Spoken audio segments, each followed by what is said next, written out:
In the early 1990s, the rain-slicked streets of Glasgow were governed by a brutal, unwritten code. At the absolute top of the Underworld food chain sat Arthur Thompson, a man known simply as the Godfather. Thompson ran his multi-million-pound empire with corporate precision and terrifying authority. But every empire needs an iron fist to maintain order on the ground. Enter Paul Ferris. By the time he was just 19 years old, Ferris had become the ultimate underworld enforcer, executing the Godfather's darkest orders with a cold, calculated ruthlessness. Yet the criminal underworld is built on a foundation of shifting sand.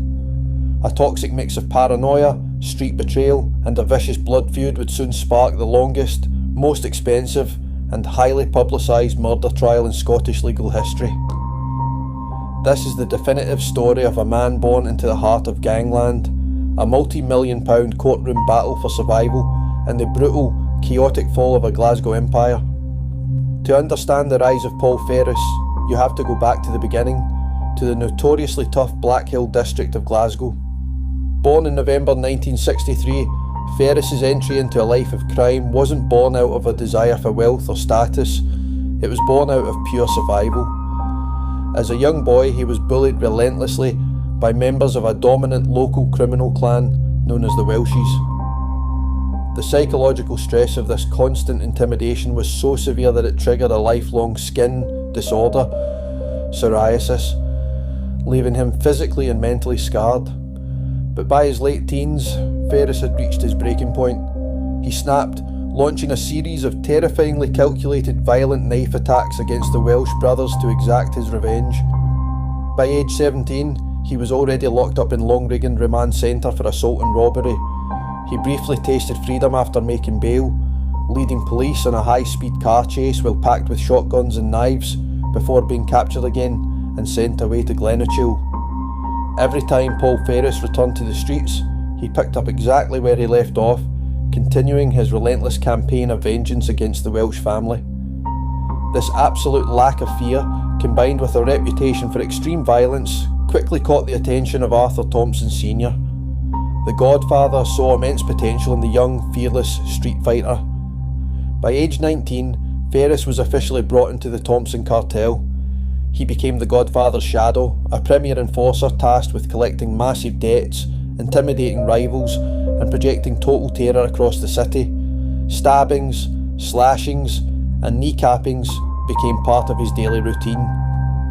In the mid-1980s, Ferris was charged with 4 counts of attempted murder after a shotgun was fired at a rival family, but he walked away with a verdict of not proven. He was untouchable. But the higher you rise in the underworld, the bigger the target on your back. While awaiting trial for another stabbing, Ferris fled to Thompson's holiday home on the Isle of Bute, only to be ambushed by armed police. He was handed an 18-month sentence for weapons possession and locked away inside the grim walls of Barlinnie prison. A bitter realisation began to take hold. Ferris became entirely convinced that his boss, the Godfather, had intentionally betrayed him to the police to keep him under control. When Ferris was finally released, he tried to establish a legitimate double-glazing business, but his ties to the underworld were far too deep to sever. A new, much more complex web of rivalries was forming, most notably with a powerful and wealthy Glasgow figure named Tam McGraw, famously nicknamed the Licensee. McGraw earned his moniker because many in the underworld believed he held a metaphorical licence from the police, operating a massive drug and security empire while allegedly acting as a high-level informant. Ferris despised McGraw, viewing him as a parasitic traitor, while McGraw saw Ferris as an erratic, dangerous threat to his highly lucrative business interests. As the late 1980s transitioned into the 1990s, the tension between the Thompson faction, the McGraw crew, and Paul Ferris reached a boiling point. The ultimate catalyst occurred in May 1990, when an unknown driver repeatedly rammed a car into Arthur Thompson Sr. in an explicit attempt to assassinate the Godfather. Paranoia gripped the streets, and the Thompsons believed Ferris was the mastermind behind the hit. The fragile peace in Glasgow shattered completely on August 18th, 1991. Arthur Thompson Jr., affectionately known to his father's inner circle as Fat Boy, was shot dead directly outside the Thompson family home. It was an unprecedented direct strike against the ruling regime, execution style. The police immediately pointed the finger at Paul Ferris alongside his closest Gangland associates, Robert Glover and Joe Bananas Hanlon. What followed next was a sequence of events so dark it defied belief.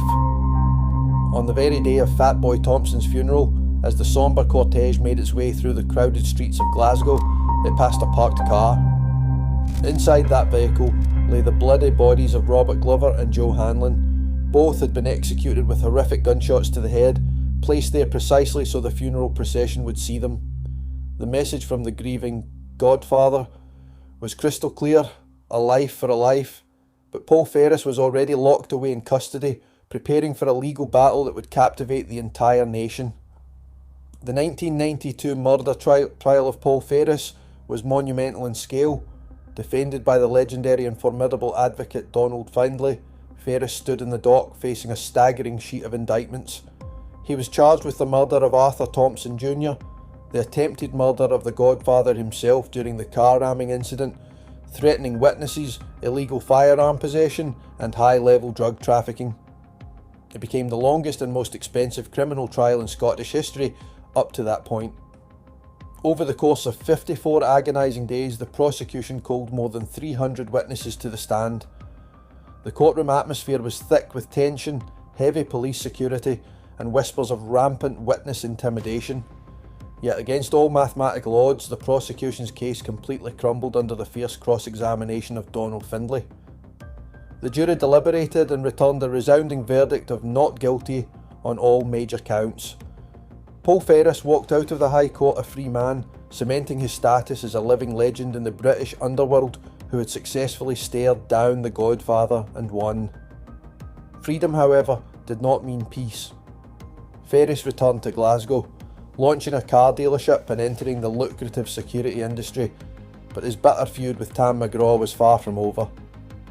The streets were small and the bad blood ran deep. In 1997, after a massive 2-year surveillance operation conducted by MI5 and Special Branch, Ferris was arrested in London and hit with a 10-year sentence for conspiracy to deal in firearms and possessing explosives. While serving his time in a high-security prison, Ferris decided to change his strategy. Realising that the pen could be just as powerful as the blade, he co-authored his explosive autobiography, The Ferris Conspiracy. That sold tens of thousands of copies while he was still behind bars, infuriating police and politicians alike. Upon his release in early 2002, the feud with Tam McGraw exploded into the public eye once again. The two rivals crossed paths in the streets, resulting in a chaotic, bloody knife fight that sent Ferris briefly back to prison for breaching his parole conditions. Yet, the turn of the millennium ultimately marked a permanent shift for the former enforcer. Following the death of Tam McGraw from a heart attack in 2007 and the fading of the old Thompson empire, Ferris chose to leave the violence behind. He built legitimate security firms, published a series of successful true crime books and novels, and watched his chaotic early life get adapted into the 2013 British feature film, The Wee Man. Paul Ferris accomplished what very few Gangland figures ever managed to do. He survived the wrath of an absolute godfather, outlasted his most dangerous street rivals, and successfully walked away to monetise his own notorious legacy on the printed page. What do you think about the legendary feud between Paul Ferris, Tam McGraw and the Thompson Empire? Was Ferris a product of his brutal environment or a mastermind who outsmarted the system? Let me know your thoughts in the comments below. If you enjoyed this deep dive into Glasgow's gangland history, make sure to hit that like button, subscribe to the Crime Reporter and turn on notifications so you never miss our upcoming deep dives into the UK's most infamous criminal cases. Until next time, stay safe. On the evening of April 18th, 2019, the quiet residential streets of Thornleybank, Glasgow, were shattered by an act of cold, calculated brutality. 33-year-old Tony Ferns had just dropped his girlfriend off at her flat and was sitting inside his blue Audi A3 on Crebar Street. It was around 10 PM. Without warning, he was subjected to a vicious and targeted attack. A blade was plunged directly into his chest with severe force, striking his heart. Bleeding heavily and fighting for his life, Tony somehow managed to put his car in gear and drive the short distance to his home on Rookburn Street. He stumbled out of his vehicle, collapsing as emergency services were called. Despite the frantic efforts of paramedics, Tony Ferns died right there in the street in front of his devastated mother and his girlfriend. For years, the murder of Tony Ferns haunted the city of Glasgow. It became one of Scotland's most perplexing cases. The police launched a massive, complex investigation spanning several years. Detectives interviewed more than 1,100 people, scoured countless hours of CCTV footage, and conducted painstaking forensic analysis. The community lived in fear, wondering who could carry out such a callous assassination and vanish into the night. The answer lay in a meticulously planned conspiracy involving 4 ruthless individuals. But the man who delivered the fatal blow was a notorious, bloodthirsty career criminal named Raymond Platt. At 56 years old, Platt had a terrifying and appalling criminal record that spoke to a lifetime of extreme violence. In the year 2000, he was convicted of culpable homicide and sentenced to 14 years in prison. After his release, he wasted no time returning to his violent ways, eventually receiving a 12-year extended sentence in 2014 for an attempted murder involving a knife. Incredibly, Platt was still on licence for that sentence, having only been out of jail for 8 months when he was recruited to murder Tony Ferns. This was not a street fight that got out of hand. As the High Court would later determine, this was a highly organised, premeditated assassination. Platt did not act alone. He was supported by 3 co-conspirators, Craig Colquhoun, Robert Park and Joseph McCulloch. They callously organised themselves to end an innocent man's life. Perhaps the most chilling detail of the entire conspiracy emerged in the immediate aftermath of the brutal stabbing. While Tony Ferns was bleeding to death on the pavement, 3 of his killers casually walked away and went to a barbecue, acting as if they hadn't just committed a murder, but the law eventually caught up with them. In September 2025, after a gruelling trial at the High Court in Glasgow, the jury saw through their lies. The sheer weight of circumstantial evidence tracking their movements before, during and after the murder was undeniable. The 4 men were found guilty and sentenced to a combined total of 81 years in prison. Raymond Platt, the notorious blade fiend who struck the fatal blow, was handed a life sentence with a minimum punishment pot of 23 years. Given his horrific history of unprovoked violence, the judge made it perfectly clear that Platt may never see the outside of a prison wall again. His accomplices, Colquhoun, Park and McCulloch, were handed sentences ranging from 18 to 20 years. While no amount of prison time can ever replace what was taken from the Ferns family, the streets of Glasgow are undeniably safer with Raymond Platt permanently removed from them. A cowardly attack, a 6-year fight for justice and finally, closure. What are your thoughts on this tragic case and the extensive criminal history of Raymond Platt? Let me know in the comments below. And if you want to see more deep dives into the UK's most shocking true crime cases, hit that subscribe button, like this video, and turn on notifications for the Crime Reporter. He was called the most hated criminal in Scotland, a man so feared that victims would rather accept a prison sentence for contempt of court than dare to speak his name to a jury. For 2 decades, Martin Hamilton ruled the Scottish underworld with a level of sadistic brutality that shocked even seasoned detectives. He walked free from 10 separate High Court trials, using absolute terror to silence anyone who stood in his way. But the street justice he dished out eventually caught up with him, ending not in a courtroom, but with a grim discovery in a remote forest.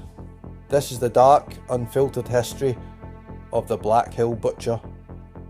The story of Martin Hamilton does not begin in the boardroom of a sophisticated drug cartel.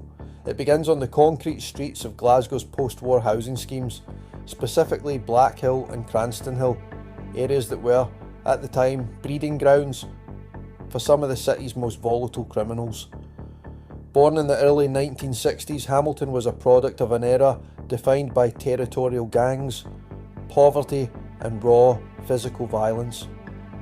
By the early 1980s, Hamilton had graduated from petty street crime to high-stakes armed robberies. He targeted banks and post offices across Scotland, establishing a reputation not just for a willingness to use firearms, but for an unsettling streak of sadism. During one of his early trials, a terrifying picture of his character began to emerge. A co-accused claimed that Hamilton had forced him to participate in a string of armed robberies under the most depraved conditions. Hamilton had allegedly threatened to strip the man, dress him in girls' clothing, and rape him if he refused to cooperate. For Hamilton, violence wasn't just a tool to get money, it was a psychological weapon used to dominate and humiliate everyone around him. Hamilton's notoriety went national in 1991 during the infamous Annie's siege. Alongside a crew of armed men, Hamilton took hostages during a high-stakes raid on the Dunfermline Building Society in Glasgow. The building was surrounded by heavily armed police, resulting in a tense public standoff that gripped the Scottish media. Hamilton was eventually captured and handed a 9-year prison sentence. But what truly mystified the public and infuriated Strathclyde police was Hamilton's uncanny ability to beat the legal system. Over his criminal career, Hamilton walked free from 10 separate High Court trials, including charges of capital murder, attempt to murder, and serious assault. How did he do it? Pure, unadulterated witness intimidation. Hamilton didn't just threaten people, he broke them. In one notorious collapse trial, a victim whom Hamilton had brutally beaten with a brick and physically branded with a hot clothes iron flatly refused to testify. When the judge pressed him, the man openly stated he would rather serve a 2-year prison sentence for contempt of court than utter a single word against Martin Hamilton. To the underworld and the police alike, Hamilton was deemed completely untouchable. When Hamilton was released from his siege sentence in the late 1990s, Glasgow's criminal landscape had shifted. The city's drug trade was heavily locked down by established multi-million-pound cartels. Senior police sources later noted that Hamilton was never viewed as a top-tier primary criminal or an underworld mastermind. He lacked the business acumen. Instead, he was dangerous fodder, a psychopathic henchman who was handy to have around because he had zero moral boundaries. Realising he was squeezed out of Glasgow, Hamilton looked east. In 1999, he moved into the Broomhouse area of Edinburgh, intent on aggressively hijacking the capital's lucrative multi-million-pound heroin and ecstasy trade. Hamilton's strategy for taking over Edinburgh was simple: target the weak. He recruited teenage drug dealers to run his product, but if they fell short on cash or were suspected of skimming, his retribution was medieval. The tipping point came when detectives uncovered a literal house of horrors in a Glasgow flat. Hamilton had kidnapped a teenage couple who worked for him, holding them captive. Over days, they were subjected to sustained torture. Hamilton cut them with knives, scalded them with boiling water, and threatened to gouge their eyes out. But Hamilton miscalculated. The sheer terror he inflicted pushed the teenagers to a point of desperation where they realised they were dead either way. They chose to talk to the police. Their harrowing testimony gave Strathclyde and Lothian and Borders detectives the break they desperately needed, unleashing a domino effect as other terrified witnesses finally came forward. Recognising that Hamilton's crew would easily infiltrate any courtroom in Glasgow or Edinburgh, the Crown took unprecedented measures. The trial was moved 200 miles away to Inverness in the Scottish Highlands to isolate Hamilton from his power base. The security at Inverness Sheriff Court resembled a war zone. The court precincts were patrolled by police officers armed with automatic weapons and wearing heavy body armour. Every single witness was granted total anonymity and placed under around-the-clock armed police protection. Hamilton was kept under a maximum security guard at all times. The wall of silence finally shattered. In November 2000, Hamilton was convicted of a litany of charges including torture, assault, kidnapping and drug dealer operations. The judge sentenced him to life imprisonment, with Lord Kingarth branding him a significant detached danger to the public. Martin Hamilton served 14 years of his life sentence before being released on a strict lifetime licence in September 2014. He was an ageing man, now in his early 50s, but prison had done nothing to soften his reputation. Within months, Hamilton breached his parole conditions.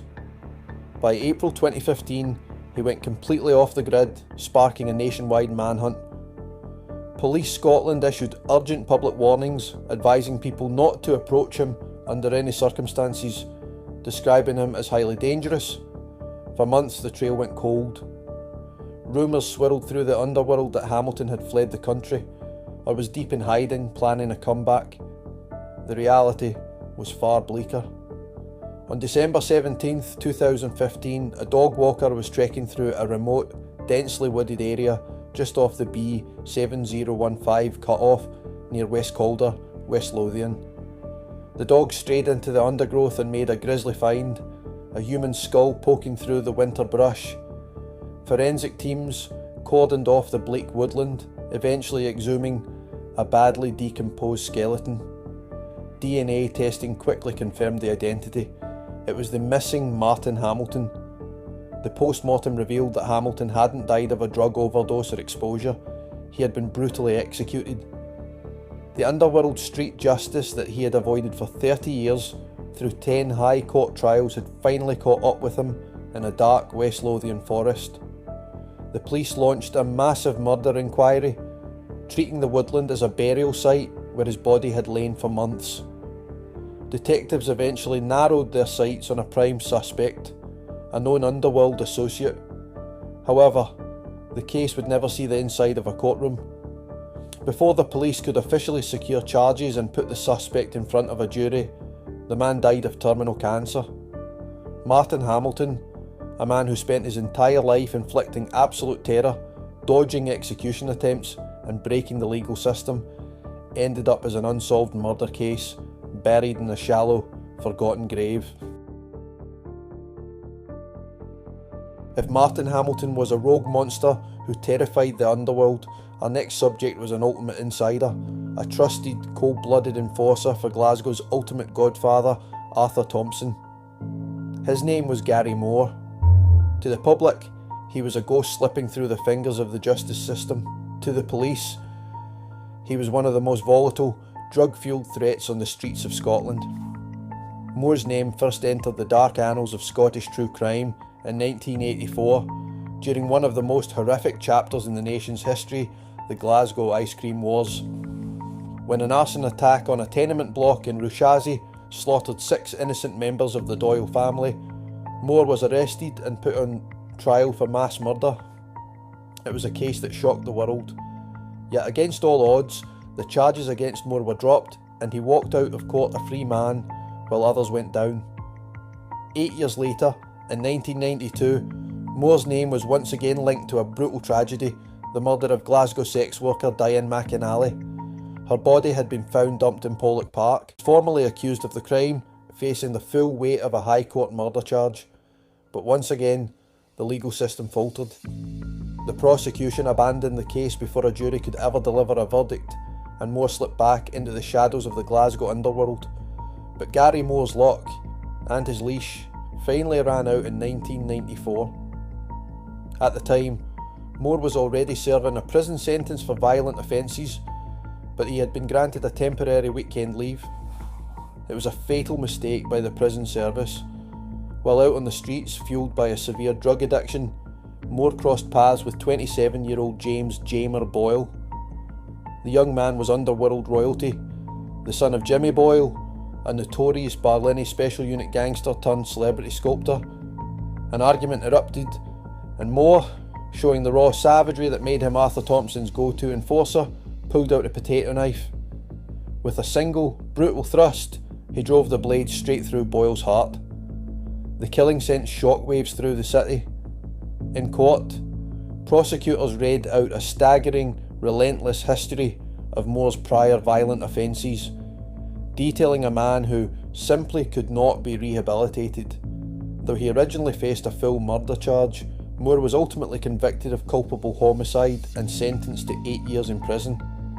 His parole was permanently revoked, with authorities branding him an absolute danger to the public. Gary Moore lived by the blade, a terrifying reminder of an era when Glasgow's streets were ruled by fear, addiction, and the brutal whims of cartel enforcers.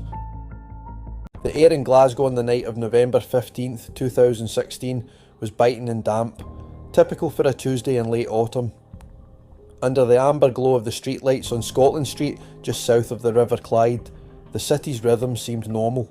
Commuters were heading home, and the late shift workers were just settling in. But for Ewan EJ Johnston, a 26-year-old with deep roots in the city's complex underworld, the clock was about to run out in the most public and brutal way imaginable. Johnston was sitting behind the wheel of his black Audi RS4, a high-performance machine that stood out even in the dark. He wasn't alone. He had stopped at a red light near the Shields Road subway station, chatting with a friend in the passenger seat. They had just finished a meal at a nearby restaurant, and by all accounts, Johnston felt secure in his home turf.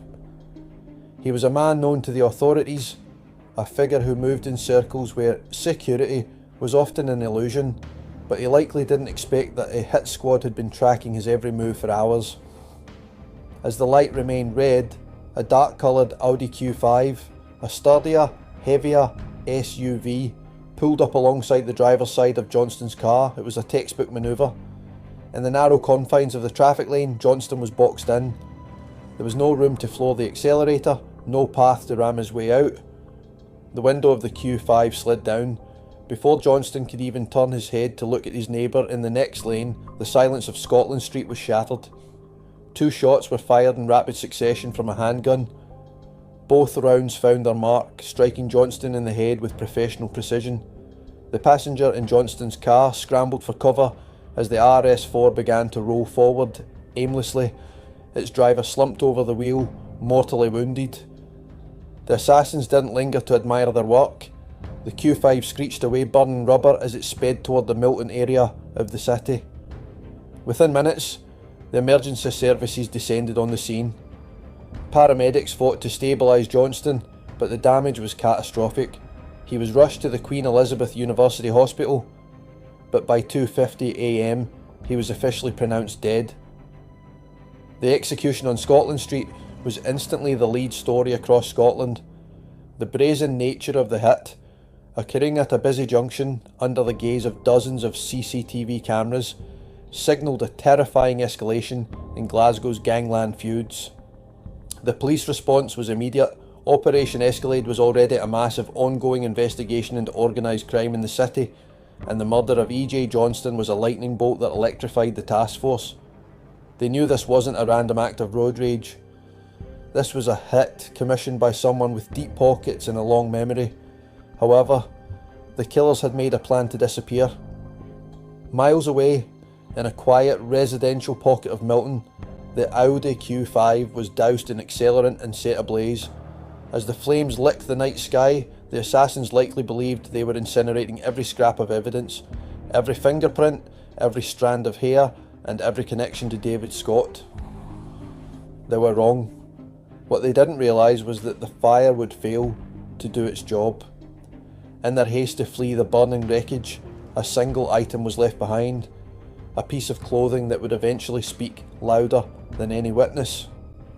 A hooded Nike top sat in the footwell, partially scorched but chemically intact enough to hold a secret. While the hit had been executed with military-grade precision, the clean-up was sloppy. And in the world of forensics, sloppy is all a detective needs to build a cage. The hunt for David Scott had begun, but it wouldn't be a short chase. It would be a meticulous, year-long forensic puzzle that would eventually link the DNA on that hoodie to a man who thought he was untouchable. While the streets of Glasgow were still buzzing with rumours of who had sanctioned the hit on EJ Johnston, the major investigation team was hunkered down in a sterile lab, staring at the charred remains of a Nike hoodie. In the criminal underworld, fire is often seen as the ultimate eraser, but the assassins had been overconfident. The accelerant they used had burned hot and fast, but it hadn't reached the core of the fabric tucked deep in the footwell of the Audi Q5. Forensic scientists began a painstaking tape lift process, seeking out microscopic skin cells, sweat, or hair follicles. What they found was a biological cocktail, a mixture of DNA profiles. One profile was a dead end, but the other hit the national database like a thunderbolt. It belonged to David Scott. Scott wasn't a stranger to the system. He was a man with a reputation, someone who operated in the shadows of Glasgow's most feared firms. But a DNA match on a piece of clothing in a burnt out car isn't a guilty verdict on its own. The defence would later argue that the hoodie could have been stolen, lent out or left in the car by mistake. The police needed more. They needed to prove that David Scott wasn't just near the hoodie. They needed to prove he was in that Audi Q5 on the night of the execution. This led detectives to a digital manhunt. They began pulling terabytes of CCTV footage from across the city, tracking the movements of the dark Audi Q5 in the hours leading up to the 11:45 PM shooting. They discovered a chilling pattern. The car hadn't just appeared at the traffic lights, it had been stalking Johnston's RS4 for a significant period. It was a predatory dance through the city streets. By synchronising the CCTV timestamps with cell site analysis, mapping which mobile phone towers were pinged by handsets in the area, a digital net began to tighten around Scott. The investigation revealed that the Audi Q5 had been stolen months earlier, fitted with cloned plates and stored specifically for this purpose. This wasn't a crime of passion. It was a cold-blooded logistical operation that required safe houses, lookouts, and a driver who knew the back alleys of Glasgow like the back of his hand. As the police moved in to arrest Scott, the city's gangland structure was shifting. There was a palpable tension in the air. Sources suggested that the hit on EJ Johnston was a message, a bloody punctuation mark in a feud that had been simmering for decades. Johnston was seen as a significant player, and his removal was a tactical strike. When David Scott was finally brought into the interview room, he remained a ghost. He offered no deals, no names, and no confessions. He sat with the stoic silence of a man who knew the rules of the game: say nothing, admit nothing. But the silence in the interview room was countered by the shouting evidence in the lab. Not only had Scott's DNA been found on the hoodie, but investigators had also found traces of gunshot residue, GSR, on the fabric. The scientific evidence was no longer just linking him to the car, it was linking him to the discharge of the weapon. In 2018, the case finally moved to the High Court in Glasgow. The trial was a high security affair, with armed police patrolling the perimeter. The prosecution's case was built on a triangulation of evidence: the DNA, the CCTV, and the cell site data. They painted a picture of Scott as a meticulous soldier of the underworld who had made one fatal human error. The jury listened as the final moments of EJ Johnston were recounted in harrowing detail.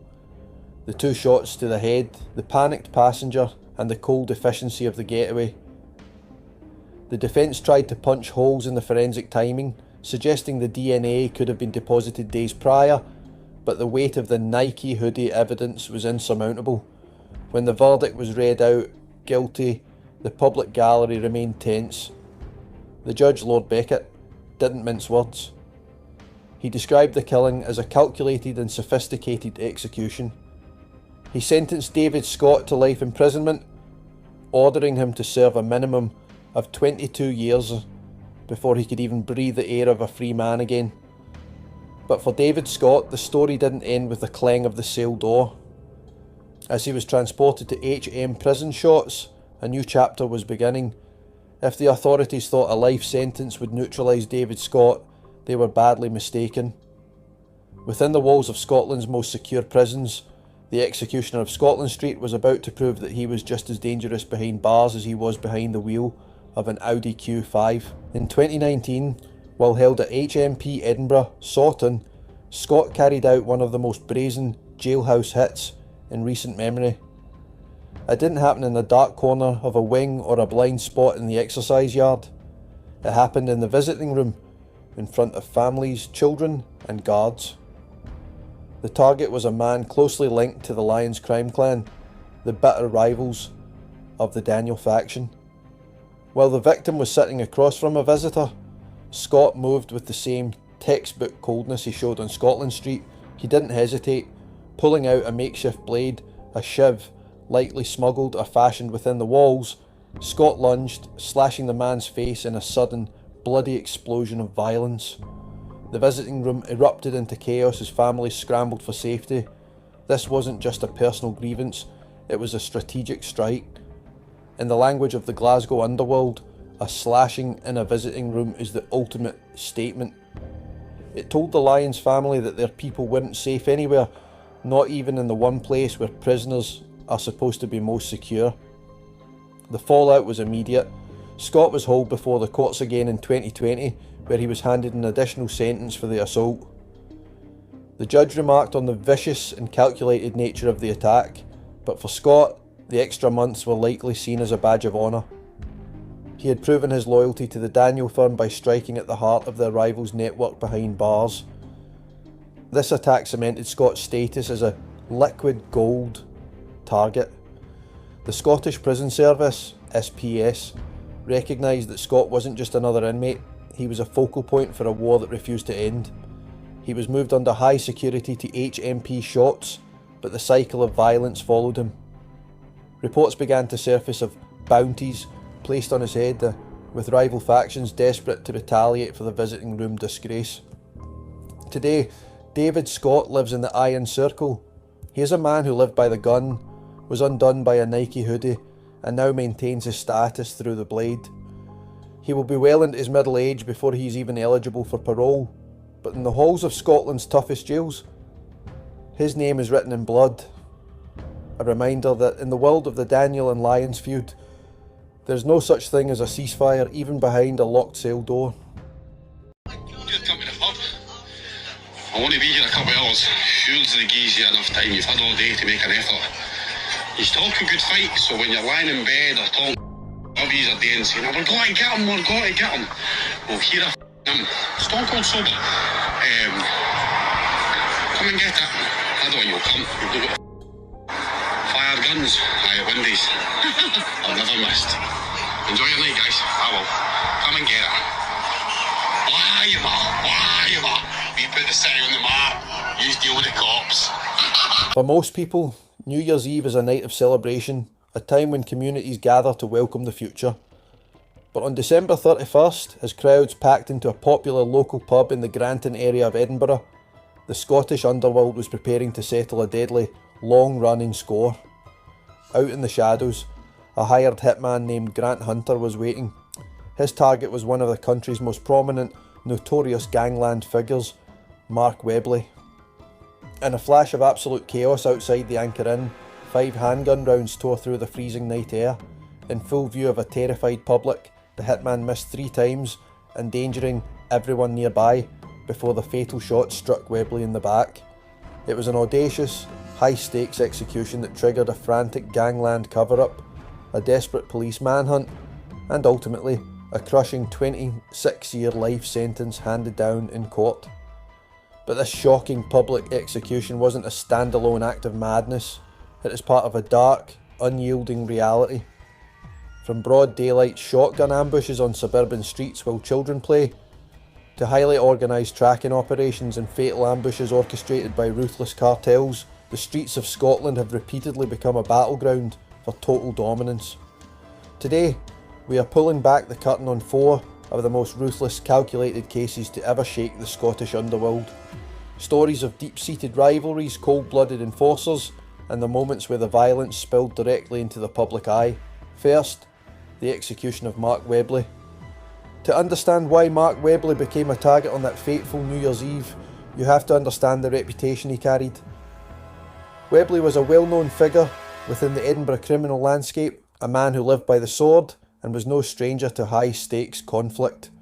He had previously served time for a modern-day gangland shooting, and his online presence was filled with bravado, frequently taunting rivals and acting as if he was completely untouchable. But in the criminal underworld, that level of noise eventually draws the wrong kind of attention. A massive sum of money was allegedly placed on his head, and a cold-blooded plot was set in motion. Enter Grant Hunter, a hired hand looking to collect a payday regardless of the risks. On the night of the hit, Hunter and his accomplices tracked Webley's movements, waiting for the perfect moment of vulnerability. They found it just as Webley was leaving a busy pub, surrounded by holiday revellers. When Hunter drew the weapon, panic exploded. He opened fire blindly. The sheer recklessness of the attack was astounding. Hunter fired 5 times in a crowded public area. 3 of those bullets missed entirely, ricocheting off the surrounding environment and putting innocent bystanders in extreme danger. But the final shots found their mark, tearing into Webley's back and leaving him mortally wounded on the pavement. The aftermath was pure panic. While medical teams rushed to the scene, the hitman and his driver sped away, kicking off a frantic attempt to destroy the getaway vehicle and vanish into the night. But the police response was massive. Combining CCTV tracking, mobile phone forensics and Underworld intelligence, detectives rapidly closed the net on Grant Hunter. When the case finally reached the High Court, the judge handed down a definitive message to the cartels operating on Scottish streets, sentencing Hunter to a minimum of 26 years behind bars.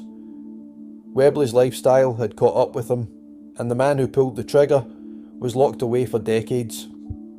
But as the smoke cleared on this investigation, another brutal turf war was already boiling over on the streets of Glasgow.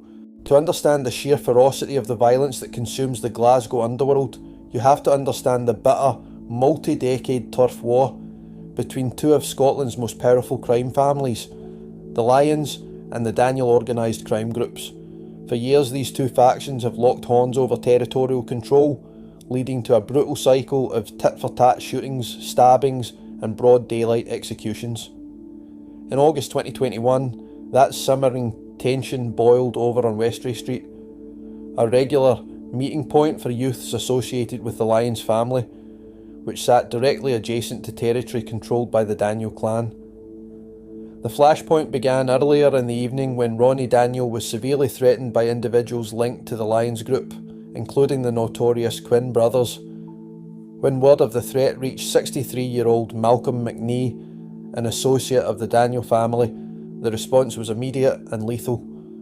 McNee grabbed a loaded shotgun and ordered 25-year-old Reece Traynor to drive him directly to the scene in a Vauxhall Corsa van. Initially, the plan was simple: brandish the weapon, scare the rivals away, and return home.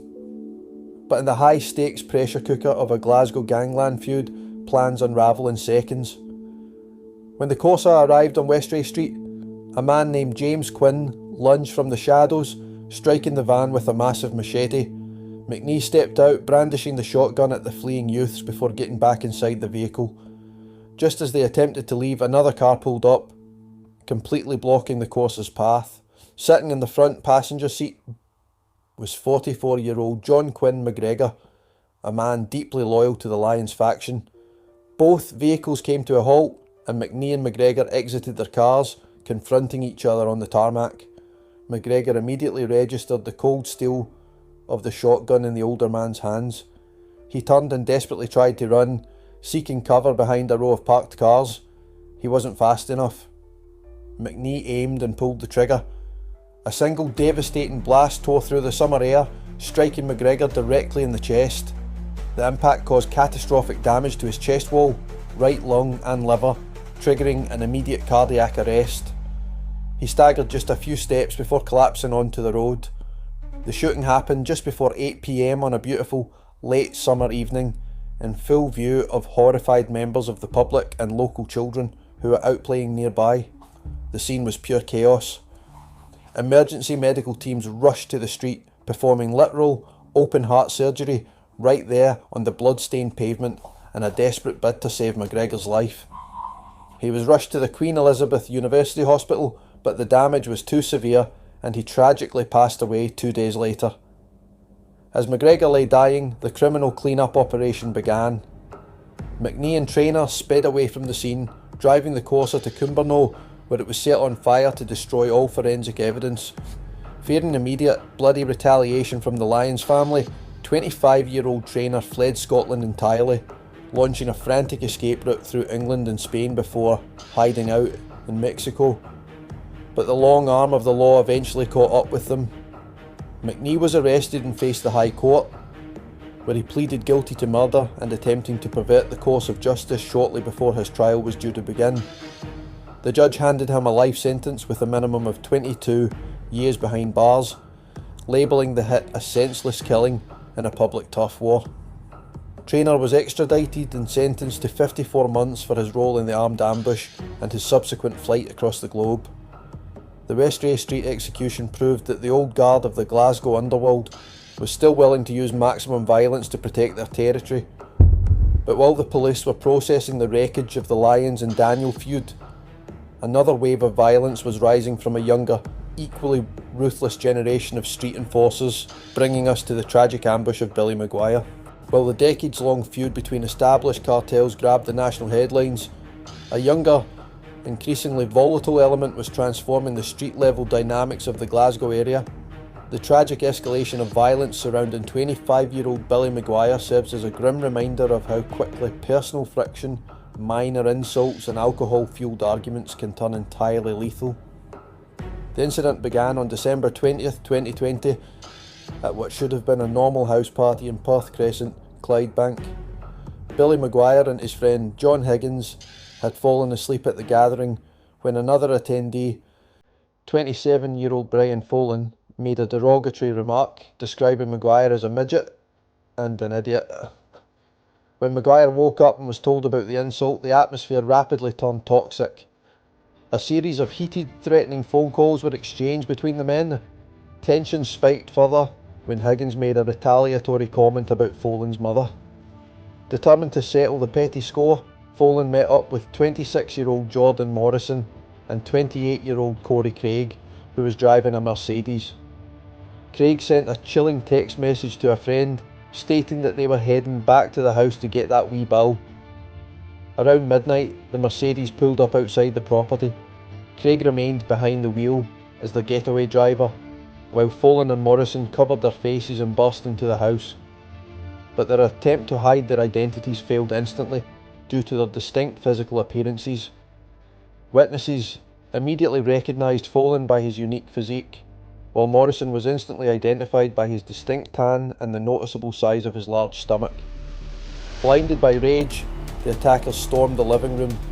Billy Maguire was sitting helplessly on a sofa when Folan lunged forward, stabbing him 4 times in the chest. Simultaneously, Morrison launched a savage, frenzied blade attack on John Higgins. After leaving both men bleeding heavily, the attackers ran from the property and sped away in the waiting Mercedes. The immediate aftermath was pure chaos as emergency services rushed to the Clydebank home. Both victims were taken to the Queen Elizabeth University Hospital, but the damage to Maguire was catastrophic. He went into cardiac arrest and tragically passed away the following morning. Higgins was left scarred for life and spent days fighting for survival in an intensive care unit. The police launched a swift major investigation, quickly tracking down and arresting Folan, Morrison and Craig. When the case reached the High Court in Glasgow, the judge, Lord Mulholland, condemned it as a premeditated and cowardly attack that had handed a literal life sentence of grief to the Maguire family. Folan was sentenced to life imprisonment with a minimum of 16 years and 2 months for murder. Craig received over 11 years for culpable homicide, and Morrison was jailed for 8.5 years for attempted murder. But the story didn't simply end when the prison doors slammed shut. In the criminal underworld, an execution often marks the beginning of an entirely new cycle of bloodshed, and for these killers, their convictions were merely a transfer to a much more dangerous battleground. During the court proceedings, it was officially revealed that the men are absolutely not safe behind bars. Folan's defence advocate Thomas Ross KC disclosed to the court that while on remand, a staggering Underworld bounty of £30,000 was initially placed on Folan's head by loyal associates looking for street justice. The threat level escalated dramatically when prison authorities formally warned Folan that the contract hit bounty had been raised to a massive £100,000. Behind the high walls of Scotland's maximum security facilities, the police do not give these official threat warnings lightly. The men who orchestrated Maguire's death now live in a state of permanent, crushing paranoia, knowing that a price is on their lives and that an ambush can strike in the prison wings when they least expect it. But while the prison service scrambles to keep these targeted inmates alive, detectives elsewhere were tracking an entirely different breed of criminal operators. Men who utilise military-grade tracking technology to carry out hits for major organised syndicates, leading us directly into the dark, systematic world of John McCann and Anton Brannigan. In the modern Scottish underworld, the nature of contract violence has evolved far beyond chaotic street brawls. Today, high-level cartels operate like corporate enterprises, employing specialised enforcers who use sophisticated digital surveillance to stalk their targets with military precision. 35-year-old John McCann and 30-year-old Anton Brannigan were exactly these types of operators. They were serious, organised crime figures whose activities eventually brought them dead centre into the crosshairs of a major, high-stakes investigation at the Glasgow High Court. McCann and Brannigan specialised in the cold, calculated mechanics of tracking human targets, utilising illicit electronic tracking devices covertly attached to the vehicles of rival gangland figures. This high-tech surveillance allowed them to monitor their targets' movements in real time, mapping out daily routines, identifying vulnerabilities, and planning devastating ambushes without ever being spotted. It was a level of systematic preparation that showed total disregard for the public, as these tracking operations often played out across busy commercial hubs and quiet residential neighbourhoods alike. However, this reliance on technology ultimately became their undoing. Police Scotland's specialised cyber and major investigation units launched a massive, coordinated operation to dismantle the cell. By deploying advanced digital forensics, cell site analysis, and intercepting encrypted underworld communications, detectives managed to turn the trackers' own methods against them. Investigators meticulously reconstructed the digital breadcrumbs, matching the physical movements of McCann and Brannigan to the exact moments the tracking devices were active and being monitored. The overwhelming forensic and digital evidence presented in court stripped away any defence, leading to a definitive conviction that sent shockwaves through their criminal network. The heavy sentences handed down to McCann and Brannigan served as a landmark victory for law enforcement, proving that the state could match and defeat the most technologically advanced cells operating in the underworld. From the high stakes, public execution of Mark Webley on New Year's Eve, to the broad daylight shotgun, turf wars of Malcolm, McNee, the tragic escalation over a house party insult with Billy Maguire, and the systematic tracking cells of McCann and Brannigan, the face of Scottish organised crime remains a complex, shifting landscape. But as the authorities continue to lock away these ruthless enforcers for decades, the void they leave behind is inevitably filled by a new generation of players, ensuring that the dark cycle of turf wars, contracts and retaliation continues to grind on beneath the surface of Scotland's streets. Let me know your thoughts in the comments. I'm the Crime Reporter, and I'll see you in the next one.